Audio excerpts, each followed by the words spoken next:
नमस्कार दोस्तों, मैं हूं सीए दरवेश स्वामी और आप देख रहे हैं एजुकेट माई इंडिया।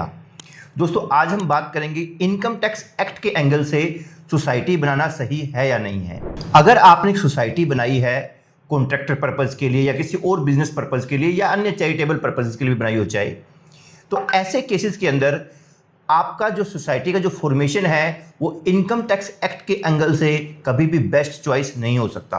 अगर आपकी सोसाइटी का जो पैन कार्ड है, आप पैन नंबर ध्यान से देखिए, अगर उसका फोर्थ लेटर ए है या बी है, मतलब आपकी सोसाइटी इनकम टैक्स के अंदर एज एन एओपी या बीओआई रजिस्टर्ड है, तो उस केस के अंदर आपकी सोसाइटी में जितने भी मेंबर्स हैं, अगर किसी भी मेंबर की इनकम 2.5 लाख से ऊपर है ना, मतलब मैक्सिमम एग्जम्पशन लिमिट से अगर ऊपर है, तो उस सोसाइटी को फ्लैट 30% की रेट से टैक्स देना पड़ेगा।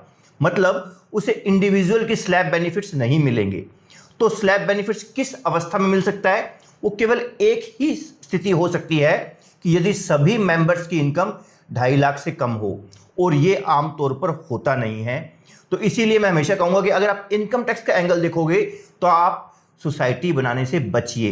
हाँ, अगर आपकी सोसाइटी कोऑपरेटिव सोसाइटी है, कोऑपरेटिव सोसाइटी के अंदर आपके पैन कार्ड का जो फोर्थ लेटर है पैन नंबर का, वो ए या बी की बजाय सी होगा, तो उस केस में आपको स्लैब बेनिफिट्स मिलेंगे, लेकिन वो भी बहुत थोड़े, बिकॉज कोऑपरेटिव सोसाइटी का स्लैब बेनिफिट बहुत ही कम है।